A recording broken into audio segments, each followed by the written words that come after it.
சுவையான ஆரோக்கியமான துவரம் பருப்பு குலோப் ஜாமுன் தான் இன்னைக்கு நம்ம செய்ய போறோங்க ஃப்ரெண்ட்ஸ். வாங்க அதை எப்படி செய்யறது அப்படின்றத பார்க்கலாம்.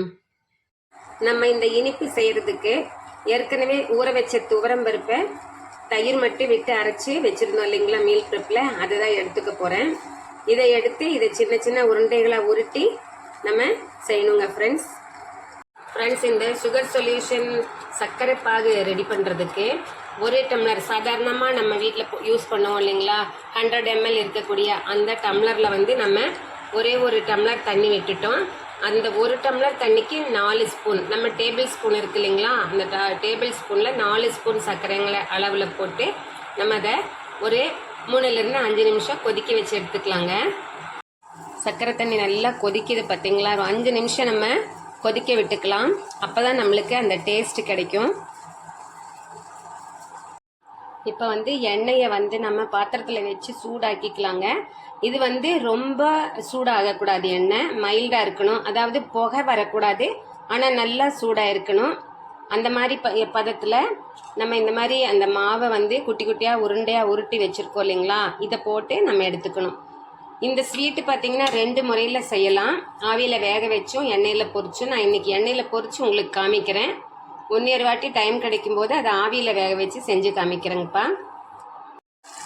இந்த மாதிரி நம்ம ஸ்லோ ஃப்ளேமில் வச்சு நம்ம பொரிச்சு அதை எடுத்துக்கலாங்க. கருக விடாமல் எடுத்துக்கணும். கொஞ்சம் ஓரளவு சாஃப்டாக இருக்கணும், ஆனால் உள்ளே வெந்திருக்கணும். அதுக்காக தான் நம்ம சின்ன சின்ன உருண்டைகளை உருட்டி போட்டிருக்கோங்க. இப்போ இந்த மாதிரி நல்லா வெந்துருச்சு பாருங்கள் ஃப்ரெண்ட்ஸ். இதை நம்ம என்ன பண்ணலாம் அப்படின்னா, இப்படியே எடுத்து இந்த சூடாக இருக்கும்போதே நம்ம அந்த சர்க்கரை தண்ணி சுகர் சொல்யூஷன் சிரப் பண்ணி வச்சுருக்கோம் இல்லைங்களா, அந்த சிரப்புக்குள்ளே நம்ம போட்டுடலாம். இந்த சூடாக இருக்கும்போதே நம்ம போட்டுருவோம். கையில் எண்ணெய் பட்டுரும் அப்படிங்கிற பயம் இருந்தது அப்படின்னா இந்த மாதிரி கரண்டியில் வச்சு ஒன்றுன்னா அழுங்காத மெதுவாக போட்டு எடுத்துடலாங்க ஃப்ரெண்ட்ஸ்.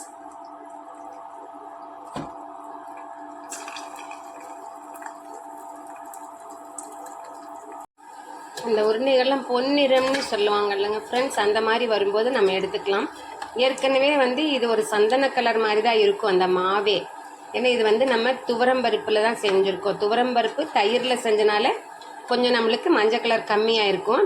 ஆனாலும் இந்த மாதிரி பொன்னிறம் வந்த உடனே நம்ம எடுத்துக்கலாம். உள்ளே நல்லா வெந்திருக்குங்க. ஏன்னா சின்ன சின்ன உருண்டைகளாக தானே நம்ம உருட்டி போட்டிருக்கோம்.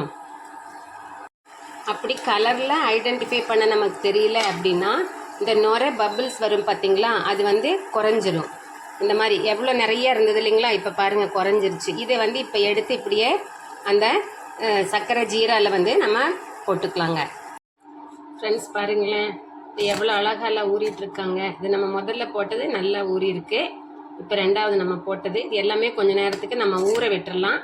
ஊற விட்டுட்டு எடுத்து சாப்பிடுவோம். உண்மையிலே நம்ம அந்த கடையில் வாங்குகிற குலோப் ஜாமுன் பவுடரில் எப்படி குலோப் ஜாமுன் செய்வோமோ அதே மாதிரியே தான் டெலிஷியஸாக டேஸ்ட்டாக இருக்குங்க ஃப்ரெண்ட்ஸ். ஆனால் இது என்ன அப்படின்னா மில்க் ஃப்ரீ, கொலஸ்ட்ரால் ஃப்ரீன்னு சொல்லலாம். ஏன்னா நம்ம யூஸ் பண்ணக்கூடிய ஆயில் நம்ம கொலஸ்ட்ரால் இல்லாததாக பார்த்து வாங்கி நம்ம யூஸ் பண்ணிட்டோம் அப்படின்னா அது கொலஸ்ட்ரால் ஃப்ரீயாகவும் ஆகிடும். பயப்படாமல் சாப்பிட்லாம். சுகருமே சர்க்கரையும் நம்ம கம்மியான அளவில் தான் நம்ம போட்டிருக்கோம். அதே மாதிரி ப்ரிசர்வேட்டிவ்ஸ் அடிட்டிவ்ஸ் எதுவுமே கிடையாது இல்லைங்களா நம்ம இது பண்ணுறதுல. அதனால் டயட்டில் இருக்கிறவங்க, அதே மாதிரி டாக்டரோட அட்வைஸில் டயட்டை ஃபாலோ பண்ணக்கூடியவங்க, அவங்க எல்லாருமே அந்த மில்க் சேர்த்த வேண்டாம் அப்படின்னு சொல்லும்போது அந்த ஒரு சில பொருள்களெல்லாம் சாப்பிட ரொம்ப பயப்படுவாங்க இல்லைங்களா.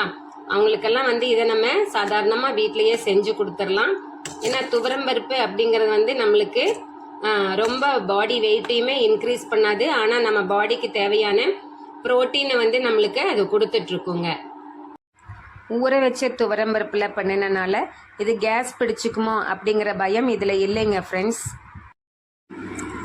சாம்பார் சாப்பிட மாட்டேன் அப்படின்னு சொல்லி அடம் பிடிக்கக்கூடிய குழந்தைகளுக்கும் நம்ம வீட்டில் உள்ள மற்றவங்களுக்குமே இது மாதிரி பண்ணி கொடுக்கும்போது துவரம் பருப்பு அவங்க டயட்டில் இந்த மாதிரி துவரம்பருப்பை வந்து நம்ம ப்ரிப்பேர் பண்ணி வச்சுக்கும் போதே நம்மளை போல் இருக்கக்கூடிய கிச்சன் குவீனுங்களுக்கு எல்லாமே வந்து கொஞ்சம் ஈஸியாக இருக்குங்க ஃப்ரெண்ட்ஸ்.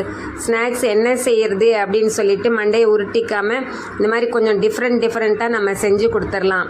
நான் மீல் ப்ரிப்பில் போட்டிருக்கேன் துவரம்பருப்பில் எந்த மாதிரியெல்லாம் வந்து நம்ம செய்து வச்சுக்கலாம் அப்படின்னு சொல்லிட்டு அதையும் பார்த்துட்டு எனக்கு கமெண்ட் பண்ணுங்கள் ஃப்ரெண்ட்ஸ்.